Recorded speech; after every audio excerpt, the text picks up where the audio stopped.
show you one of the best decks that you can run in Splinterlands as a beginner. So last season I was able to climb up all the way to Silver 2. Silver 2, that's this league over here. Now as you can see, you need quite some power to level up and go beyond Silver 2. So then 2 days ago the season reset happened. I was put all the way back in Bronze 3, as you can see. I currently have a rating of 120.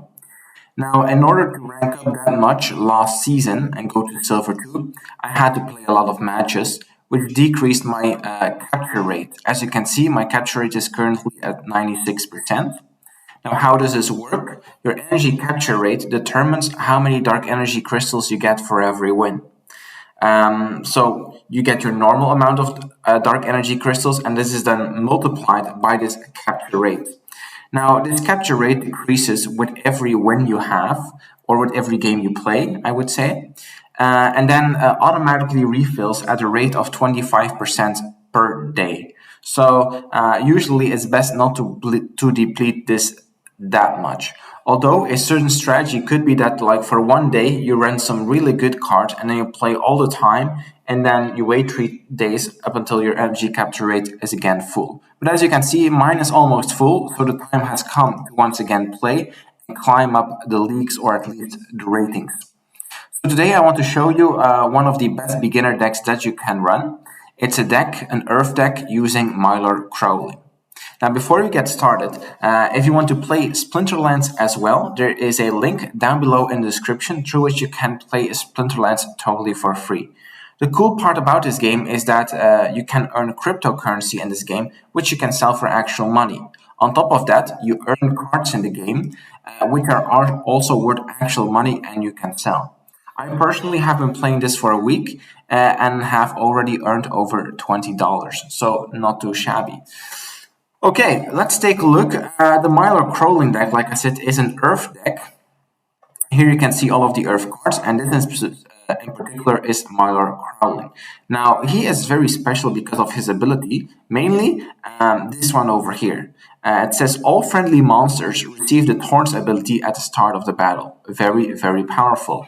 Basically, what this does is give all my monsters the Thorns ability, and whenever they are then attacked by melee attacks, the monster that attacked my monster will automatically receive 2 damage. In certain games, this Thorns ability does as much damage as my own monsters do, so very effective, basically doubling my damage output. That's insane. Now, as you can see, I don't own Mylor Crowling because he's quite expensive to own, actually. If you take a look, the cheapest one on the market right now is $60. That's a lot. I don't have that kind of money, so I decided to rent him. And if you rent him, you can get them for around 30 to 40 DEC per day. So that's quite affordable, I would say. So I personally rented him as well. Okay, let's take a look at the other cards which are important to this deck. So of course, Mylor Crowling is the most important one, and you definitely want to have that one. Some other very good cards would be this one over here. Unicorn Mustang, especially because of its Void ability, reduced damage from magic attacks. So the Unicorn Mustang is a very good tank to put in front because Mylor Crowling on itself is quite weak against magic attacks. So by having the Unicorn Mustang, you protect yourself a bit from magic attacks, which is very useful. Then basically only ranged attacks remain, and I feel that's the main weakness of Mylor Crowling, but most people don't really play against him that much in the lower leagues.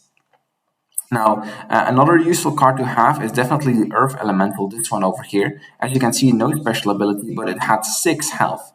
So you put this one in the back, it has a ranged attack, and it's very useful to defend against sneak attacks. So sneak attacks go to the back, like this Goblin Thief over here, and he targets the last monster, so then this guy is targeted. But since we have the Thorns ability with Mylor Crowling, most of these sneak attackers, they basically play suicide with this Earth element.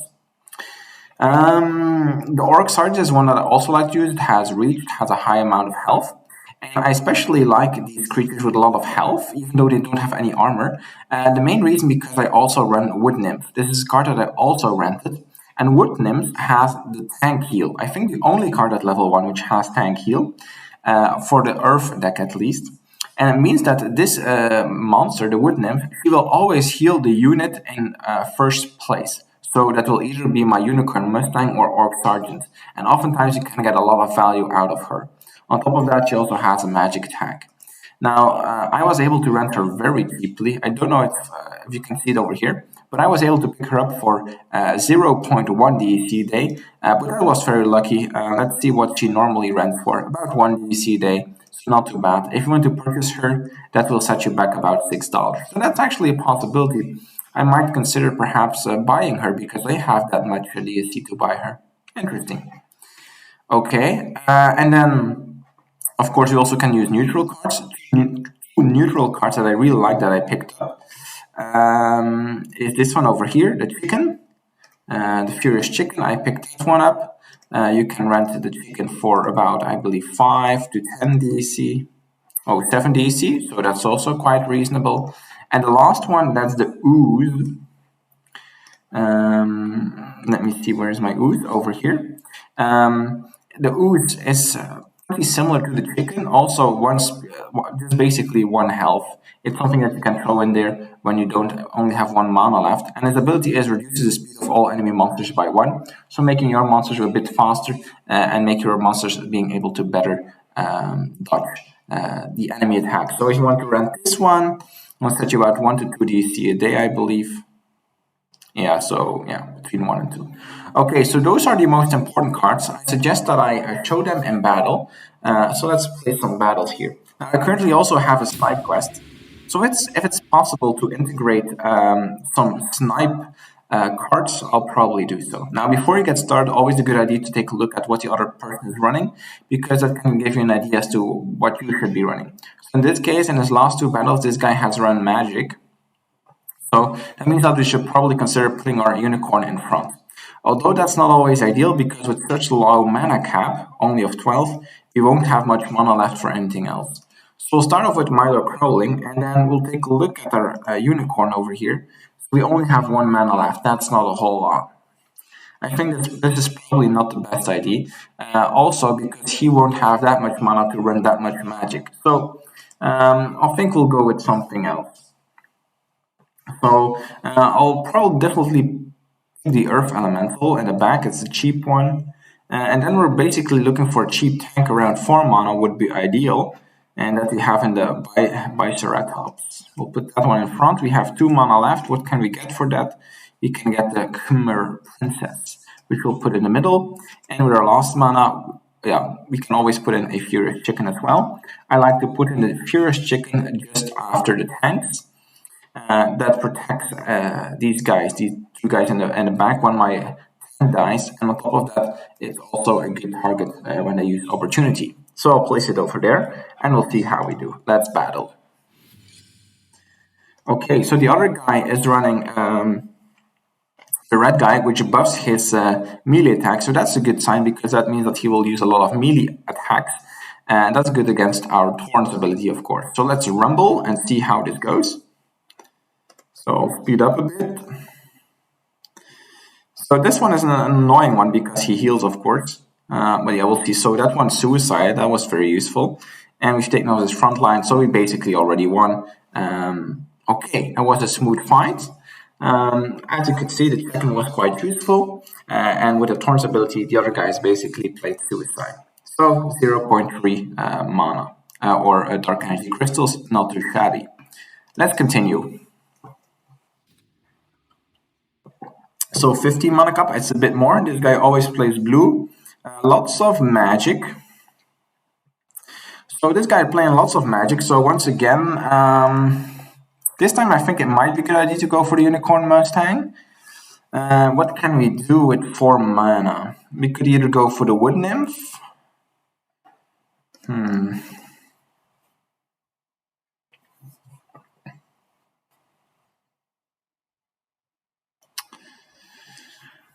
Hard choices. If you place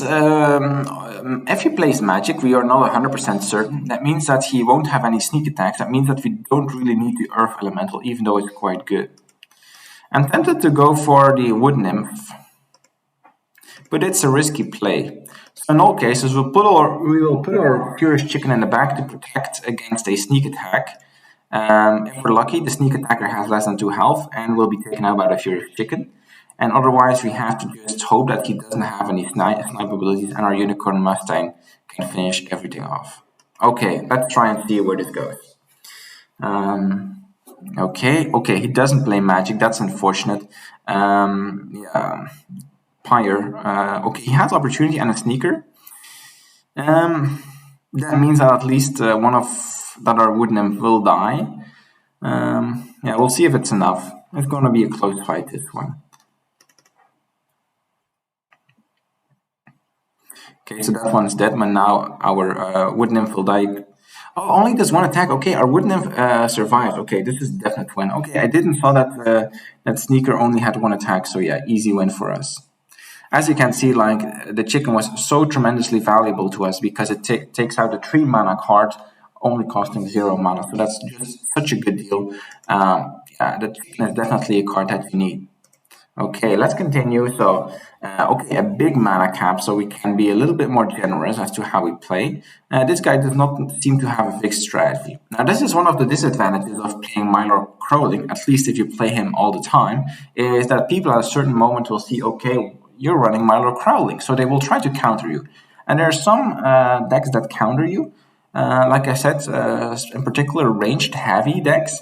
But all in all, I have the impression at lower ranks, even as people know that you're running Mylor Crowling, they still don't really know how to counter him. It's quite a difficult card to counter. Okay, so if you have lots of mana, there's no question about it. We put the Unicorn in first. Then we take the Orc Sergeant, 6 health. That means that he can also be quite healed quite efficiently by the Wood Nymph and Reach. That's very useful. Then we put a chicken behind that. Then the Wood Nymph. In the back, we have the Earth Elemental, and then we have one place left. Normally, that gives us 7 mana, but in the 7 mana, this Rexy is not really useful, so I certainly don't recommend him. However, with 6 mana, we have a very good card, this Mantoid. I really like him, and on top of that, we also had a snipe ability, which is very useful for my quest. So we'll certainly take him. As you can see, 2 attack, 5 health. That's a decent ranged attacker. But in all cases, I'll put my Earth Elemental totally in the back because I'm less concerned about my Earth Elemental being taken out. I prefer my Mantoid to stay alive. And so we have the Fierce Chicken protecting the Wood Nymph. That seems like a decent lineup. We're wasting 1 mana, not the end of the world. Let's take a look. Okay, we're playing against Life. That should not be too big of a problem. What one possible counter is against Mylor Crowling, especially in high mana battles, would be the guy that gives everybody 1 shield. And that means that everyone survives at least 1 attack against your Thorns, and that's a very effective strategy. That's something that you might try out. Oh, I just see that he used the Truth Speaker, which actually gives all friendly monsters 2 armor. So that's a hard one. That's definitely a counter against Mylor Crowling, so we'll see how we do. Yeah, I didn't see that he used Truth Seeker, so that's very unfortunate. We'll see how things go. Okay, so Wood Nymph has already been taken out. That's very unfortunate. And this guy is being healed. Okay, it's looking not too great.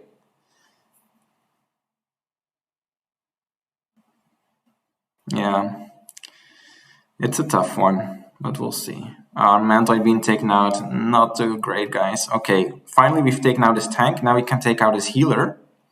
But yeah, it's taking a long time, and that's not good. Once we get through his healer, it should be reasonably good because now his ranged attackers can no longer attack that much. But yeah, it's going to be a very close battle. Okay, I think we won. Yeah, we've won here. So, but it was quite lucky. Well, I'm not sure I would say it lucky. What he didn't play very right, I believe, is this guy was all the way in the back. Although, yeah, it protects against sneak attacks, of course. So yeah, it was a close battle though. There were also some dodges involved. And in all cases, what's really cool is that if you win multiple games in a row, that helps you with your win streak. As you can see, we already get 20% additional DEC rewards because we've won 4 games in a row. Okay, so we also got a snipe quest. That's really good. So I suggest you play one more battle and then we wrap it up. You have an idea as to how you could play Mylor Crowling. Once again, low mana battle. That's unfortunate because I feel like Mylor doesn't really shine in low mana battles, but nonetheless, So this guy doesn't really play a consistent strategy. So I would say in low mana battles probably by Tops is best. So we have 5 more mana left, so that means a 3 mana card and a 2 mana card will once again go for the Kumar Princess and play the Furious Chicken. So far, we haven't really had any use for the Creeping Ooze. That's one that I usually drop in when I have 1 mana left and 1 additional spot. But in this case, I feel like the cards that we have all provide a lot of value. So it's not really necessary. So this guy does 1 minus melee damage. Is that an issue for us? Yeah, that's a small issue because now our Biceraptor loses 1. And on top of that, this guy heals for 2. So that's insane. Now in all cases, I think we'll still win this one because both of them are melee and like this guy doesn't have reach, so he can only attack 1 at a time. So still, I think we have a decent shot at winning this one. Yeah, okay, this is looking quite good already. And I think it's in the bag. Yeah, okay. So yeah, there you see it. Here's how you play Mylor Crowling in the low leagues. So I'll be grinding a bit today, see how far I can go. But I hope I was able to give you some inspiration as to how you can play Mylor Crowling and how he's very effective. Like I mentioned, if you're playing against Mylor Crowling, things that you definitely want to consider is like giving shields to everyone, like that one guy did in the closed battle. So life is really good with that. So the truth speaker here, all friendly monsters gain +2 armor. It's very effective, but only if you're running Mother Kala. If you're running Furious Palladium, which automatically gives everyone an additional armor, that's no longer needed. So I feel like that one is really useful. And then you mostly want to prioritize ranged attacks. Magic attacks are not always that useful because they usually play the unicorn in front. So that's how I would go about countering Mylor Crowling. In all cases, I hope you enjoyed this video. If you want to play Splinterlands as well, there's a link down below in the description through which you can play this game totally for free. And don't forget to subscribe to the channel and like the video. See you next time.